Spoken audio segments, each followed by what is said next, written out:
Pioneers. The human capacity for exploration has inspired every civilization since the beginning, and those brave enough to look further discover there is always more to find. We look outwards at what is beyond us and we feel compelled to understand it, and so our technology evolves. The desire to supersede the cultures of our past is only outmatched by a need for warfare, and it is during times of conflict that the destructive fumes of science rise. From the ancient chariot to the modern missile, we live under the majesty of discovery. The currency of the future is metal and fuel, and the vastness of space has begun to tempt the already powerful.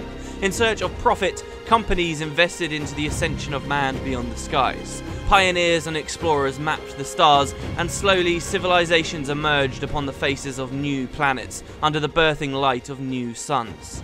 These simple beginnings would spread and rise, humbly assisted by Earth's depleting resources, until they became self-sufficient. It was at this point that they became valuable. Many years ago, a small corporation known as Hammond Engineering harvested Earth under extreme natural resource extraction procedures. These would be used to design and develop the ultimate fighting unit known as the Titan. Named after the legendary entities that could battle the gods themselves, the Titan unit was developed to house a human who would work from within. Protected and isolated, their physiology was adapted to integrate with the Titan systems, and man became God. Health and strength were pushed to the extreme for physical tasks in dangerous situations. They became the ultimate weapon of war. Corporations themselves are engineered machines designed to build profit, and as the cogs turned, Earth became dry. Hammond Engineering began to consume other companies to maximize their global reach. Each drop was poured into the lucrative Titan projects, facing competitors and a mass demand for the mechanical exosuits. It became clear that Earth was just stage one for the project, and the war machine turned its target to the far reaches of space. Hammond Engineering rebranded to reflect their new intentions, the Interstellar Manufacturing Corporation. Within the core systems, at the center rests Earth, home and haven for almost all known life. Beyond that, thousands of stars and planets are growing into the void known as the Frontier, and it seems an age now since the IMC first arrived. Driven by profit and assisted by Earth's resources, they would reach new globes and rend the value from beneath them. The core systems were safe, where everyone was a first-class citizen compared to the colonies, and they already loved the lifestyle that surrounded them. They were happy to acquiesce to the demands of the IMC, knowing they would benefit and the costs would be mounted upon other worlds light years away.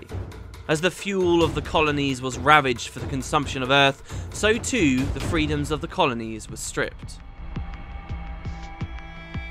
War erupts, and now we live in the ash. Perpetually held in conflict, every day is the same.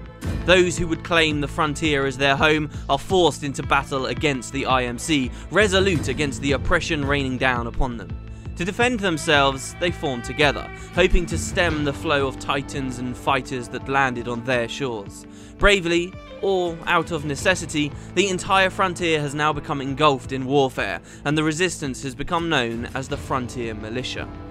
No one truly runs the militia, but each individual force is unified against the IMC. The greatest battles are spearheaded by the impressive Marauder Corps, who come to represent the might of the Frontier Militia, but even they are only a small part of the fight. They are armed with equally powerful weaponry and the Titans, and the conflict has grown grand and expensive. It is now that we live in the ash, and we will not see our way home without a fight.